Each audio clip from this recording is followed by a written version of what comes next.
As parents, we want our children to be financially secure and smart, but sometimes it can feel overwhelming for us to even help them get started around building wealth. I'm going to show you how a manageable monthly budget of about $150 can turn into potentially $3.5 million in the future when they retire. I'll break down every step for you, and I'll show you a few different scenarios and get you started on this strategy. Let's do this. Did you know that a huge portion of generational wealth is lost when it's passed from one generation to the next? About 70% of wealth is lost from the first generation to the next, and then 90% is lost from the second generation to the third. So imagine a scenario where you have gifted your kids $1 million as a nest egg or the remainder of your retirement when you pass. Your kids will lose 70% of that amount and be left with $300,000 by the time that they pass it down to their children, to your grandchildren. And then by that time, another $200,000 will be lost and only $100,000 will be left of that original $1 million by the time your grandchildren are done with it. So how does this happen? It's usually a combination of different factors, right? So the first is a lack of financial education. Our kids typically don't hear about these things, learn it in school, and so it's really upon us as parents to teach this to our children. The second is usually unwise investment decisions. And I think we've all heard stories, whether it's in our own families or our friends, we've heard of people making these unwise investment decisions, and this is what causes them to lose a lot of money. And the third one is a lack of a clear plan of what to do when you actually have money and how to sustain that wealth. And this makes what we're discussing today so important. It's not even about how to make our kids financially savvy, although that may be important. It's really about helping our kids be responsible with money when they have it and what to do with it. Okay, so what do we practically do? The first thing you'll want to do is understand the different types of accounts that you can open up for your children and then start to open them up. The first one is a college savings account. So we all know that college is getting more expensive every single year, and it's really good to start to save as early as possible, and even just incrementally contributing into these accounts can help grow over time and help set you up. So the first one is the 529. This is your standard college savings account that you can access and you can start to open up immediately. The next one are custodial accounts, which are the UTMA and the UGMA. I'll put a link to those below, and I'll also do a video on these different accounts in the future. And the third one is a general investing account that you can open up and you can start to invest in different ETFs, stocks, bonds, and so on. One thing to be mindful of is that it's really important to make sure that you are financially stable first before you start to invest heavily into your kids' futures. Just like when you're on an airplane, the instructions are put your mask on first before you put on the mask of others. So really you want to make sure that you are okay so that you can then take care of other people.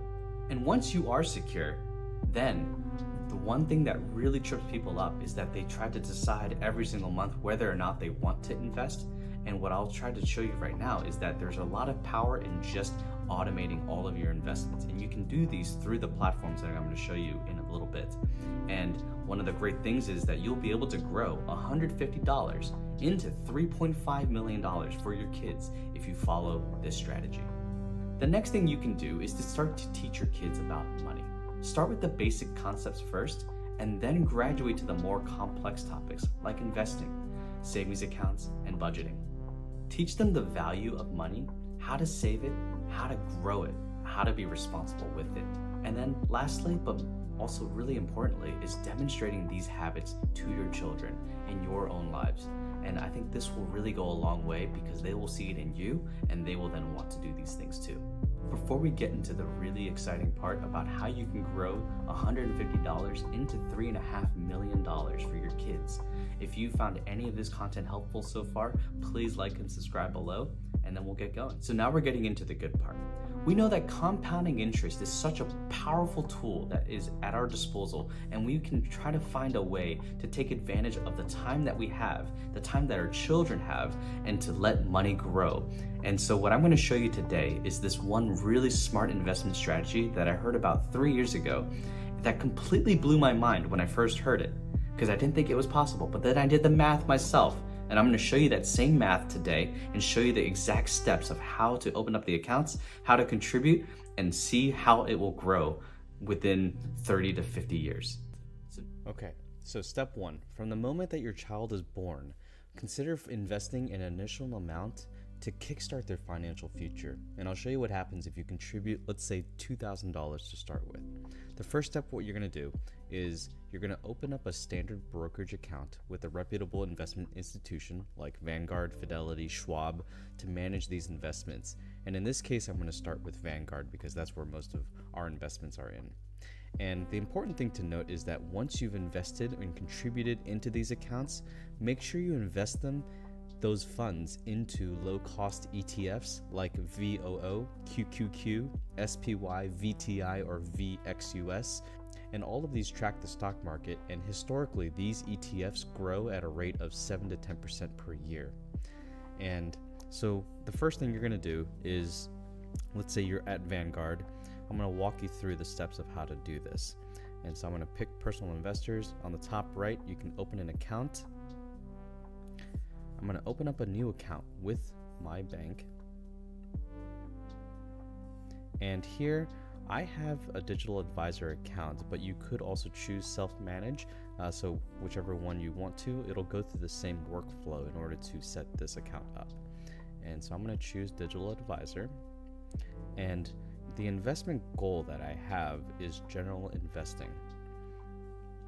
And then I'm going to choose for myself, but you could choose the other option for you and another adult if you wanted to have a joint account here. And the last part of this is that I am going to choose an individual brokerage account, which is a multi-purpose account for short or long-term goals. All right, and at this point, I will click continue. I will say the above information is correct. Continue.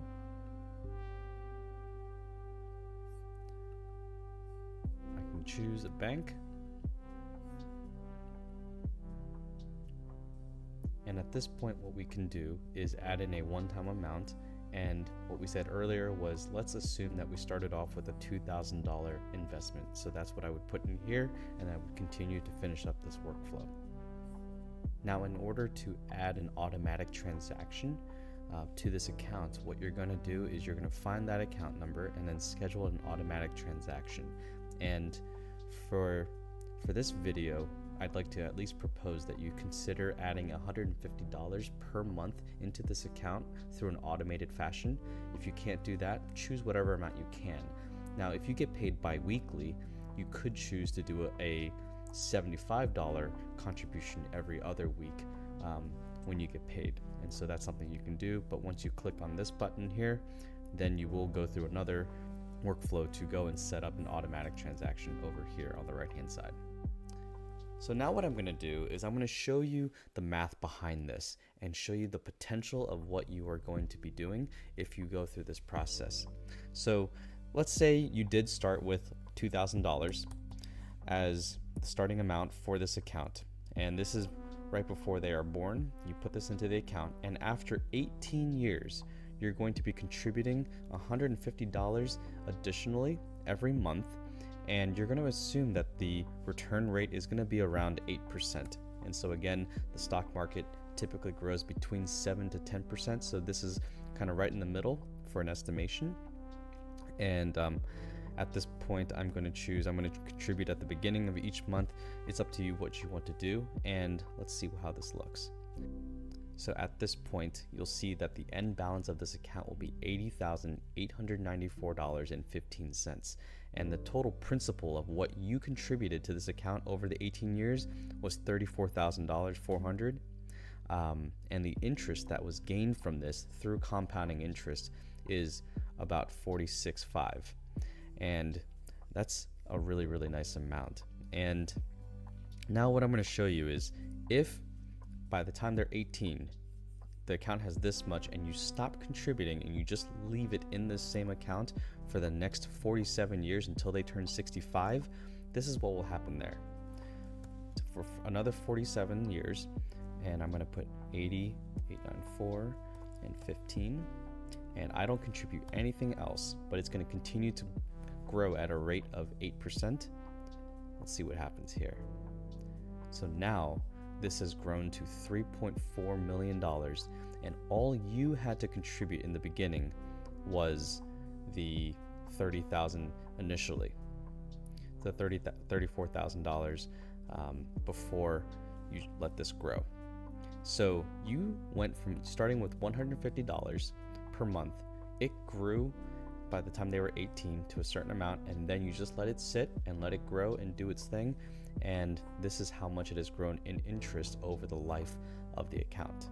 And that's really incredible. And that is something that you can gift to your children by the time that they retire. You can set a lot of different rules. You can set up a trust. You can set up a lot of different ways to give this money to your child. And that will be up to you how you handle that. So I want to show a couple of other scenarios. So let's go back to the initial $2,000 over 18 years and contributing $150. So back to this 8894.15. So if I do 8894.15, and let's say that they get married, that your child decides to get married at the age of 25, and you wanted to gift them something at the age of 25. So that would be another 7 years, 25 minus 18, so 7 more years of growth, and you don't contribute anything into this account. What could that become? That could be $141,000 in this account that you could potentially gift to them as a wedding gift, or even a portion of this you could gift to them. Now, let's say that they choose to buy their first house at the age of 30, and so 30 minus 18, that is 12. So if this were to grow another 12 years from the time that they were 18 and you didn't contribute anything, this would grow to $211,000. And that could be a really sizable gift to even give to your child at that point, or even a portion of this you could gift to them. Or even maybe on their 50th birthday, if you wanted to surprise them with something, let's say 50 minus 18, that's 32. So if you were to let this grow for another 32 years without touching it after they turn 18, this account would have $1 million in it. And this is something that could be a really nice gift that you could give to your child. Now, the thing that we are going to do is that we are not going to tell our children about this account. It is truly a gift account.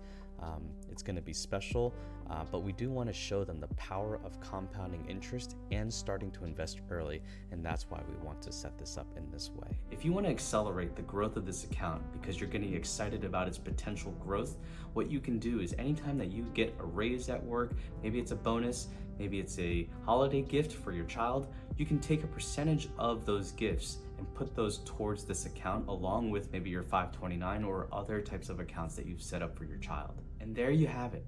3 really essential things to help your kids become financially well. And again, it's not just about becoming rich, it's really about helping them to be responsible with wealth when they have it. If you found any of these tips helpful, please like and subscribe below, and you'll get notified when there are new parenting tips and hacks available. And that's all we have for today. We'll see you next time on The Dad Life. See you later.